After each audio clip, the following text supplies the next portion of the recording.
Bueno, cuando hablamos de nulidad en derecho nos referimos a aquella figura jurídica que implica la invalidación o anulación de un acto jurídico debido a la existencia de vicios o irregularidades que lo hacen contrario a la ley o al ordenamiento jurídico.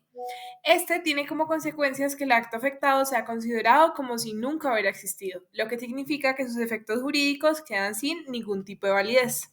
En el caso del derecho administrativo en Colombia, el CEPACA, en su artículo 84, consagra las causales por las cuales un acto administrativo se considera nulo. El código nos habla de 5 causales. Primero, cuando los actos administrativos se han expedido con infracción a las normas en que deberían fundarse. Segundo, cuando no tengan competencia o ésta sea irregular. Tercero, ante desconocimiento del derecho. Cuarto, por falsa motivación. Y quinto, por desviación del poder. Cuando hablamos de nulidad por infracción de normas en las que debía fundarse el acto administrativo, hacemos referencia a una medida de protección del ordenamiento jurídico y de los derechos de los ciudadanos frente a posibles actuaciones administrativas que pueden llegar a considerarse arbitrarias o ilegales. El Consejo de Estado en múltiples providencias ha determinado que esto se da en 3 ocasiones. La primera es cuando la norma en la que se debe fundar el acto administrativo no se aplica, es decir, por su falta de aplicación.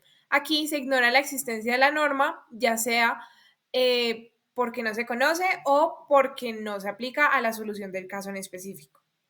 En segundo lugar, por aplicación indebida. Aquí se presenta cuando el precepto que se hace valer se usa o se aplica a pesar de no ser el pertinente para resolver el caso. Es decir, se utiliza una norma equívoca al momento de dar solución. Y por último, por interpretación errónea.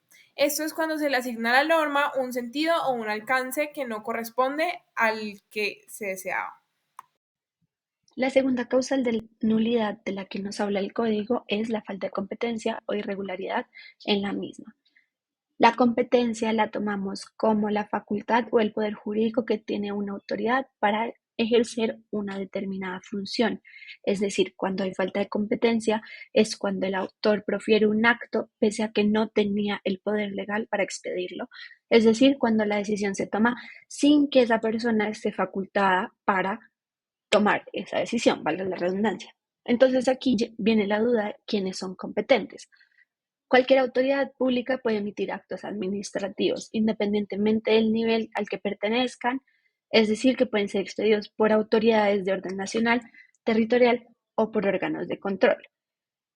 Recordemos acá que es un vicio externo al acto administrativo, ya que no se basa en su contenido o en su finalidad, sino en el sujeto que lo expide o que lo emite.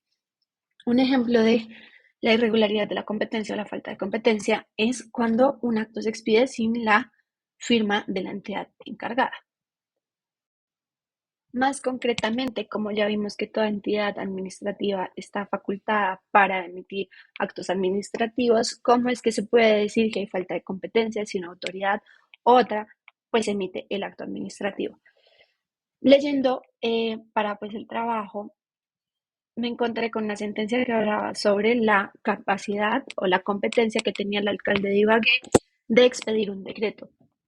Y así es como llegué a estas 4 facultades o 4 características de la competencia que se tienen que cumplir para que un acto administrativo sea o no válido.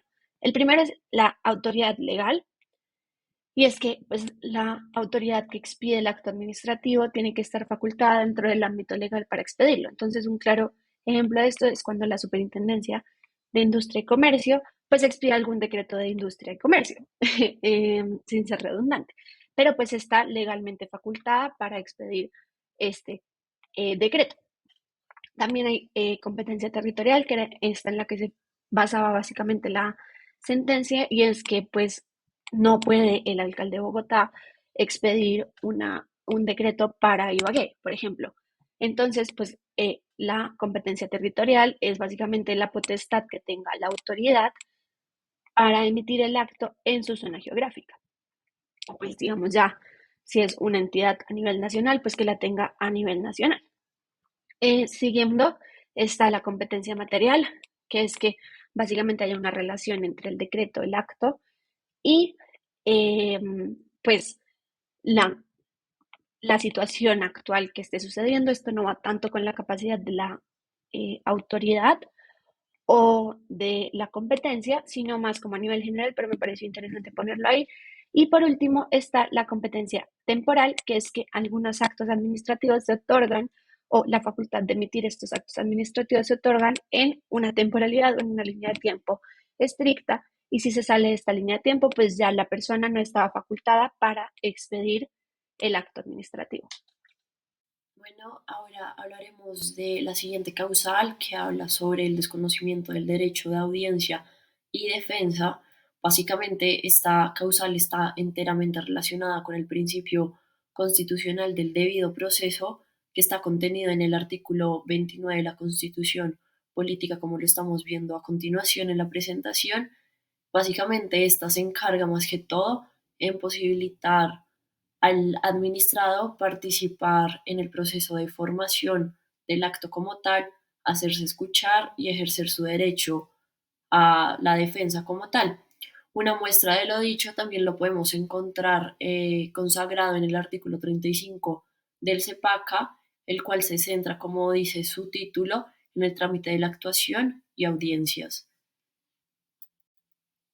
Básicamente, en pocas palabras, podemos mencionar que esta causal se entiende como aquella que garantiza al individuo el respeto de sus garantías procesales y con ellas todos sus medios de defensa y su condición de parte que se manifiesta en igualdad de condiciones ante un juez imparcial. Es decir, que los remedios judiciales y demás herramientas de defensa serán respetados y oídos durante el proceso. La motivación implica que las autoridades administrativas deben explicar las razones y los fundamentos detrás de la toma de sus decisiones. Esta justificación es muy importante para que todos los ciudadanos podamos comprender las bases de esta decisión como tal y podamos impugnarlas en caso de que lo consideremos necesario. La falsa motivación ocurre cuando las razones dadas por la autoridad administrativa no se ajustan a la realidad o simplemente no se ajustan tampoco a las normas legales aplicables. Y esta situación puede conllevar a la nulidad del acto administrativo como tal, lo cual ocasionaría que se invaliden todos sus efectos jurídicos.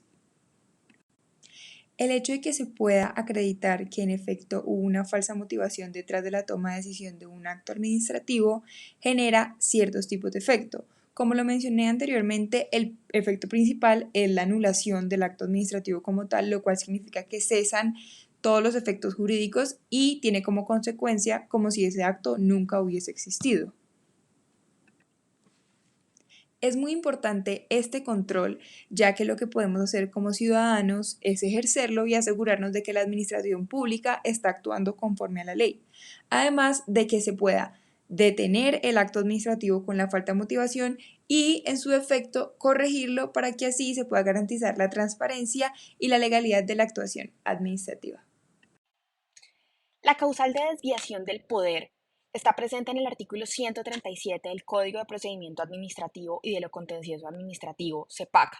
Tiene lugar cuando un acto administrativo que fue expedido por un órgano o por una autoridad competente y que cuenta con las formalidades requeridas, en realidad persigue unos fines distintos a los que se le ha fijado el ordenamiento jurídico y que se presumen de dicho acto. Esta causal de nulidad se da tanto cuando se persigue un fin que es innoble o que es dañino para la sociedad o cuando se procura por un fin altruista o beneficioso para el Estado o para la sociedad, pero que en todo caso termina a ser distinto del autorizado o del señalado por la norma pertinente. Para la valoración de esta causal de nulidad es necesario tener en cuenta tanto los fines generales e implícitos en toda actuación administrativa, como lo es la satisfacción del interés general, la búsqueda del bien común, el mejoramiento del servicio público, entre otros, así como el específico fin para cada tipo de acto administrativo, el cual se encuentra en la regulación de la atribución o competencia con el que se ejerce. Esta causal de nulidad consta, además de ser un problema de nulidad, trae consigo un problema ético que puede llegar incluso al campo penal o al campo disciplinario. Estas causales de nulidad resultan de ser de fundamental importancia para garantizar un respeto al principio de legalidad, así como la protección de los derechos de los ciudadanos, mantener la seguridad jurídica, controlar el poder público y promover una transparencia de los actos administrativos en la actuación de la administración y la responsabilidad del Estado colombiano.